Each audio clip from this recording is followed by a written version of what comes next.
truth be told, I actually don't need this today because I'm not going to be talking specifically about bass playing. But bear with me because I think it'll be really interesting to you, and hopefully it'll be interesting to many musicians as well around the world, because, well, I'm going to be talking about these today. You might have seen these before. A lot of people know me for these gloves. And a few weeks ago, we actually posted and it was my team that actually did it. Shout out to Jack. So Jack on Team SBL, he thought people would want to know about the gloves, and he saw an old clip that we had lying around from maybe like 6-7 years ago or something like that existed on a very old YouTube video. And he cut a snippet out of that video of me talking about the gloves, why I wear them, and put it up as a YouTube short. And he did that 4 weeks ago. And over the last 4 weeks, over 1 million people have watched that video, and over 42,000 people have liked that video.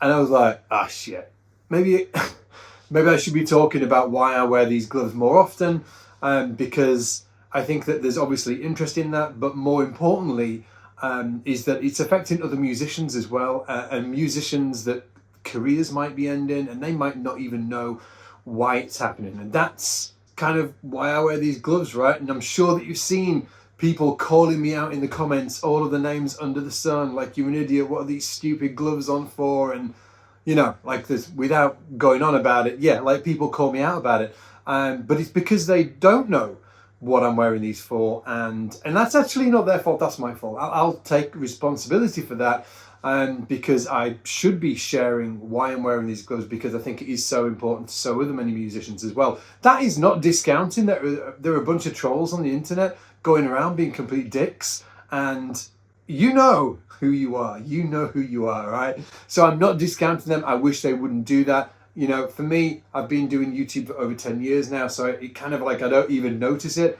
But for some people getting into the game, you know, putting themselves out there on social media, it might really hurt them. So I do recommend not calling people out for things that you might not fully understand. And just to, I guess, sort of call it out, the reason why I don't talk about it is because I've had this thing for 15 years, over 15 years. Almost 20 years I've been suffering with it, and it's because of that I don't really think about it anymore. Well, like, I do think about it, but not in the way that you might feel like, oh, woe is me, this thing's so bad and all of that. It's not that, but I will say that I am coming to the realization that I should be talking about this more, because I think it is affecting so many other musicians, and I don't want to for them to suffer in silence, not understanding what might be affecting them. So in this video, I'm going to be talking about why I wear these. Does it even affect the sound when I'm playing the bass? And also, I'm going to be sharing something about a project that I'm really, really proud of, and I hope that you dig it too. And I'm going to be talking about why for this project I had to actually use 2 gloves, because for a long time you might have just seen me use one on this hand, sometimes a few years ago one on this hand, but for this thing I'm actually wearing 2. But we'll talk about that in just a minute. First of all, I want to talk about these gloves and why I wear them. So ultimately the reason, well, let me just go back and I'll tell you how it all kind of, how it all came to be. Okay, so I was in my mid-20s, and around this time I was working as a professional musician. It was my full thing. I didn't have any B plan or anything like that. I was gigging around the UK, and I was over in Europe and doing the whole thing as, you know, professional musicians do. And around my mid-20s I started to notice that I was having some kind of like weird issues in my, it was actually in this hand, it began in this hand, weird issues in this hand. And it was almost like when I was playing, it's almost like this finger, my index finger, would be unplugged. It would simply stop working. Like my brain would just not send the signal. It would actually stop. And so it'd go from this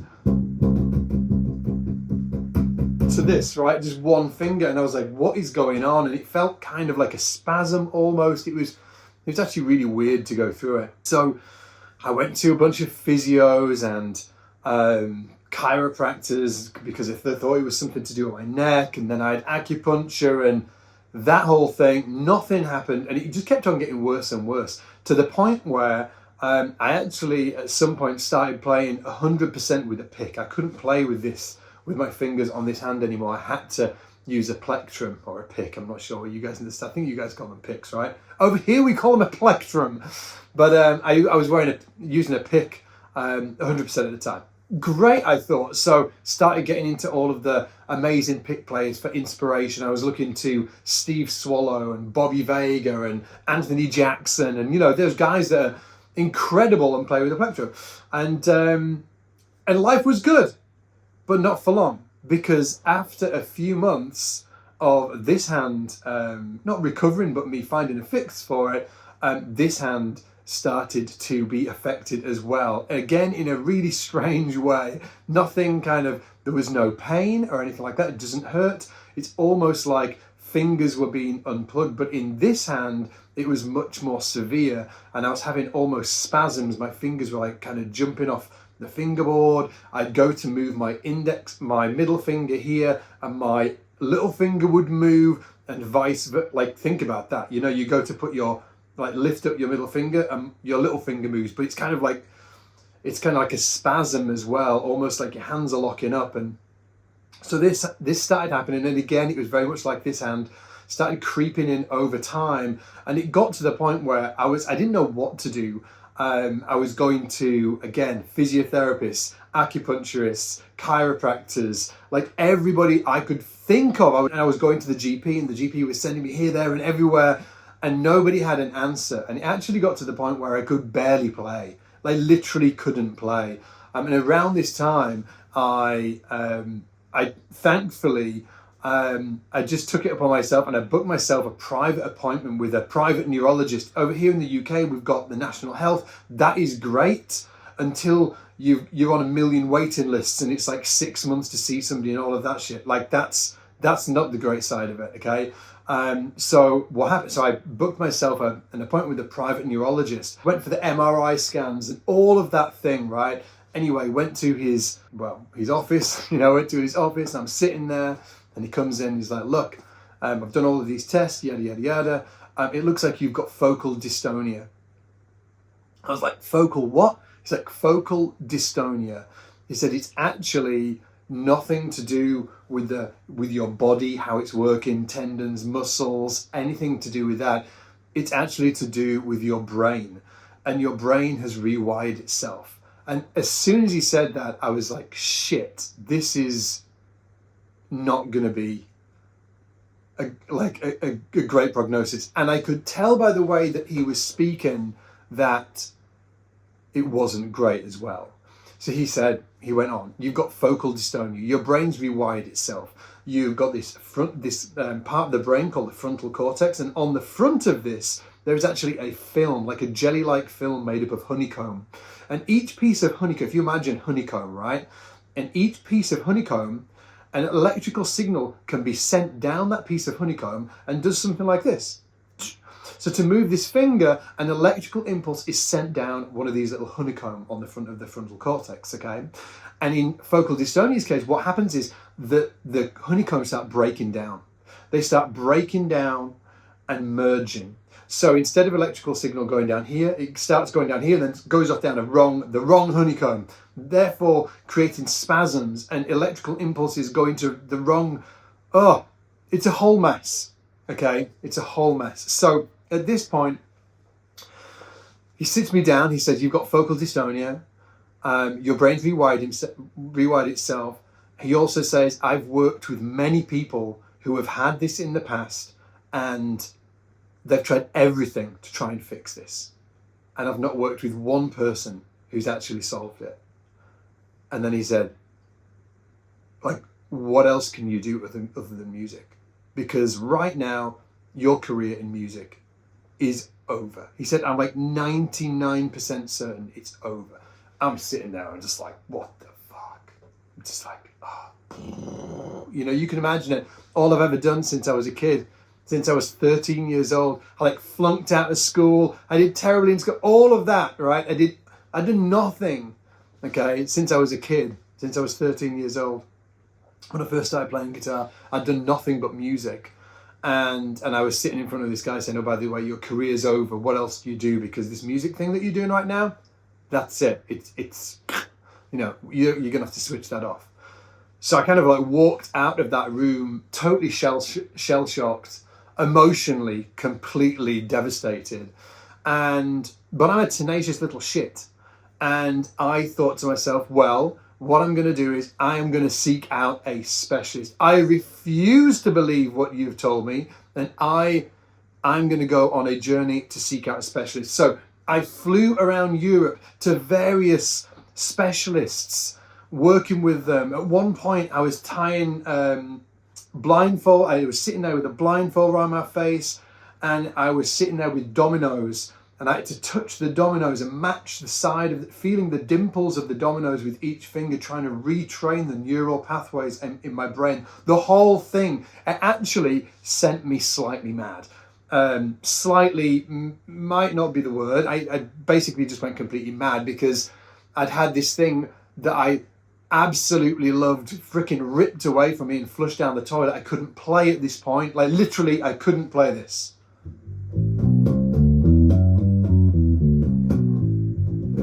I couldn't play anything. So I had no work. I'm sitting there with a blindfold on, feeling dominoes. It wasn't a great moment in my life. And when I was seeing all of these specialists, I did see one down in London. Her name was Catherine Butler. Shout out to Catherine Butler.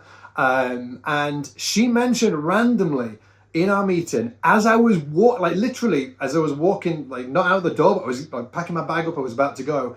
And she says, hey, you know what? I've been working with this violin player, and the violin player has been wearing like rubber gloves, I think she said rubber gloves, latex gloves. That's what she said, like tight latex gloves. And it seems to be easing their symptoms a little bit.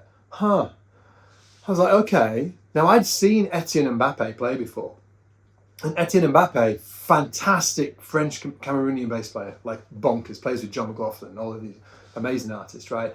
I'd seen him play with gloves on for a completely different reason. He actually has this condition where his hands sweat a lot, so he wears gloves to help with that, and they are great for that actually. But that's not what I was wearing them for. But I had seen him wear gloves before, and I was like, okay, well, maybe. It's like, okay, latex gloves. Well, I was like, that ain't gonna work on bass. That's definitely like I'm gonna be like nicknamed, oh, that serial killer bass player with the latex gloves on. Okay, so I was like, that ain't gonna work. And also they're gonna stick to the strings and stuff like that. But I'd seen Etienne play, and he had these tight like silk gloves or something. Again, this was really before the internet. I couldn't really find out, couldn't call Etienne, hey Etienne, couldn't email him or anything like that. But I looked at pictures and I was like, okay. And I tried to find gloves, and I did find some gloves actually. And if you go back way back when actually the first time I start making YouTube videos, you will see me with some very weird baggy looking gloves because I was experimenting with them, because what I found is the gloves stopped or reduced the symptoms. Now you might be wondering how they work, okay? They are it's like a neurological trick. It tricks my brain. So if I take these off, you'll clearly see that it is an easy one to demonstrate, like another thing that happens when I don't wear the gloves. So you can see, right, that now, and they're like, they want to stick together. If I put my hand on there, like, it feels really weird, and then it's just a whole mess, right, as you can see. So that's what my finger's like now. But watch this. Are you ready? I'm going to take my fingers away. Again. So as I touch any area of the skin of my fingers, the tremors and spasms stop. Okay, so check this out. So now I'm going to put on the glove. You might see a little bit of shaking. Again, going to take it off. But you can see these two fingers trying to stick together. I can actually, if I do this, then they go really far apart. Oh, it's a whole hot mess. And when I put the gloves on, it acts as a sensory trick, a neurological sensory trick, okay, that gives me the ability to play. So And what, I'm just going to pick this one up down here. And what that does is it gives me the ability to play. It steadies my hands, and it also really stops all of the other spasms as well. Okay, so these give me the ability to play. Now there's a caveat. There's a caveat, is that they don't get rid of the focal dystonia that I have got. Okay, they don't get rid of that. And what happens is they give me the ability to play for around an hour to 90 minutes, maybe 2 or 3 days a week, maybe like basically I'm walking a tightrope. That's just, let's call it that. I'm walking a tightrope, and it is easy for me to overcook it. And when I overcook it, I play too much. Game over. Now I'm gonna have to sort of like take 4 weeks off for my hands to recover and all of that. And by the way, just to put it out there, if you know anybody that is having any weird sort of like playing issues, or musicians that you think that you should put this video in front of, please do. Like, please share it, because this thing, like focal dystonia, on average, apparently from what I've read, takes 3 to 4 years to be diagnosed. 3 to 4 years to be diagnosed. Now think about that. How many people just give up and don't even get that diagnosis? Probably most. Okay? Probably most. So it's my belief, and the people, the specialists that I've talked to as well, that many more musicians are suffering with focal dystonia and don't even realize it. They don't even realize it. I'm not going to go into sort of like the symptoms of how it kicks off, because I don't want to freak anybody out. Because, well, I will say this. How it manifested with me to begin with is that some days I'd pick up my instrument and I could play really freely, like just everything would be working. And some days I'd pick it up and I'd feel like I was operating at 50% of where I could usually. It was that off. It was very strange. And that's a really common thing with focal dystonia. And here is the devil in the detail, okay? You cannot practice through it. You cannot practice through focal dystonia. In fact, the more you practice, the deeper it gets in terms of the symptoms will start taking over your hands. It will get worse, because what you're doing by trying to practice through it is actually rewiring your brain. So you cannot practice through this thing. It is very serious. And that is why musicians really get themselves in a freaking hot mess. Because what do we do when, as musicians, you and I, what do we do when we can't do something? When something feels not quite right and you feel a bit rusty, what do? You practice harder. You put more hours in. You put the effort in. You dig in. You do it more. You do that movement more. You keep on going.